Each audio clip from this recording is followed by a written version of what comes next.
कळमेश्वर शिवारात पूर्व वैमनस्यातून शेतातील संत्र्यांची झाडे व शेड पेटवले. 60,000चं नुकसान, गुन्हा दाखल.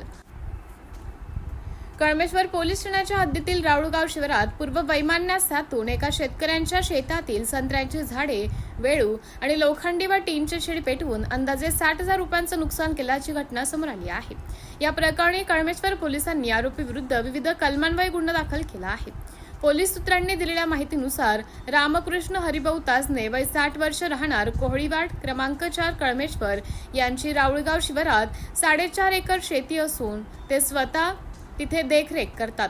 23 मे 2026 रोजी दुपारी 3 वाजेच्या सुमारास आरोपी महेश गवळी राहणार राऊळगाव शिवार यांच्या गायी फर्यादी ताजने यांनी आपल्या वावरात चढू दिल्या नाहीत. याच कारणावरून आरोपीने फर्यादी ताजने यांना धमकी दिली होती. त्यानंतर त्याच दिवशी 23 मे रोजी रात्री 11 वाजेच्या सुमारास रामकृष्ण ताजने हे शेतात गेले असता त्यांना तिथे आग लागल्याचं दिसले. आगीच्या उजेडात त्यांनी आरोपी महेश गवळी हा अन्य एका अज्ञात व्यक्तीसह तेथून पळून जाताना स्पष्टपणे दिसला.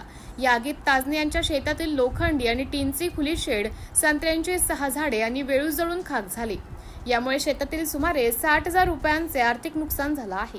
या प्रकरणी रामकृष्ण ताजने यांनी दिलेल्या तक्रारीवरून कळमेश्वर पोलिसांनी आरोपी महेश गवळी यांच्याविरुद्ध भारतीय न्याय संहिता कलमान्वये गुन्हा दाखल केला आहे. पोलीस निरीक्षक मनोज कृष्णाजी काळबांडे यांच्या मार्गदर्शनाखाली पुढील तपास पोलीस करीत आहेत. सिटी इंडिया न्यूज साठी विशेष प्रतिनिधी चंदू मडावीसह कॅमेरामॅन आयुष साठवणे. नमस्कार, मी Chandu Madavi, city India news मध्ये आपलं सर्वांचं स्वागत करीत आहे. आपण आहे कळमेश्वर तालुक्यातील कोहळी शिवारामध्ये. बघा, इथून असं पाणी सरळ शेतकरी ओढत असते आणि त्यामध्ये काय म्हणतात, हे जे गाळ फुटलेलं असते यामधून पाणी पूर्ण वाया जाते. एक तर पाण्याची पहिलेच तुतोड आहे, त्यामुळे शेतकरी काय करतो की थोडं पाणी ओलून ह्या झाडाला कसं तरी जीवन जगत आहे. कारण आजच्या घडीमध्ये तुम्ही बघू शकता की टेम्परेचर किती आहे. आज 45 डिग्री ते 47 डिग्री पर्यंत टेम्परेचर आहे. त्यामध्ये हे संत्र्याची झाडं जी आहे त्या झाडासाठी एवढी मशागत करून सुद्धा हे जे नुकसान करणारे व्यक्ती आहे यांच्याकडे आपण कायदेशीर कारवाई तर करणारच आहे. पण त्या अगोदर आपण बघू यांचं झालेलं नुकसान, शेतकऱ्याचे झालं जे नुकसान आहे. यामध्ये बघा, इथे वेळू ठेवलेले होते आणि हा त्यांचा टीनचा शेड आहे. बहुतेक याच वर्षामध्ये बांधलेला असावा, गेल्या वर्षी बांधला है ना. तर काकाजी, तुमचं नाव काय? रामकृष्ण हरिभाऊ ताजने. रामकृष्ण हरिभाऊ ताजने. हरिभाऊ ताजने. तुमचं शेत किती एकर आहे तुमच्याकडे?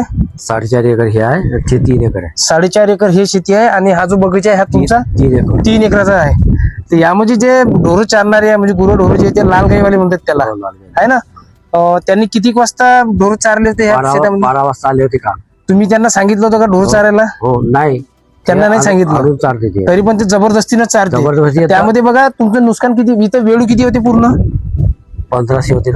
1500 वेळू आणि ह्या टीनचा शेड, म्हणजे सरासरी किती रुपयाचं नुकसान असणार बहुतेक? हे 1.5 लाख नुकसान आहे. 1.5 लाखाचं नुकसान. 1.5 लाखाच्या नुकसानसाठी तुम्ही पोलीस तक्रार केली का? नाही, अजून तक्रार नाही केलेली आहे. पण हे जे नुकसान झालं याची भरपाई त्यांच्याकडनं पाहिजे तुम्हाला, बरोबर.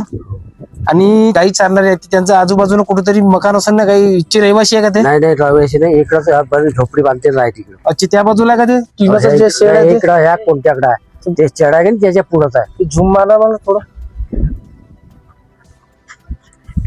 ह्या टीनाच्या शेडच्या पुढे तिकडे, ह्या कोणत्या तिकडं. अच्छा, इथून दिसत नाही. तर ते किती दिवसापासून इथं राहत आहे? 10 वर्ष झाली इथं आहे तो. तर या अगोदर मी तरात दिला होता? नाही, फक्त ढोर चारे ते ढोर चारे शिवाय दिला ते ऐके नाही, आणि गवत कापून दे. प्रशासनाला एवढीच विनंती आहे की शेतकऱ्याचं जे झालेलं नुकसान आहे त्यांनी समोरच्या व्यक्तीवर कायदेशीर कारवाई करून त्यांची नुकसान भरपाई देण्यात यावी, हीच आपल्याला विनंती.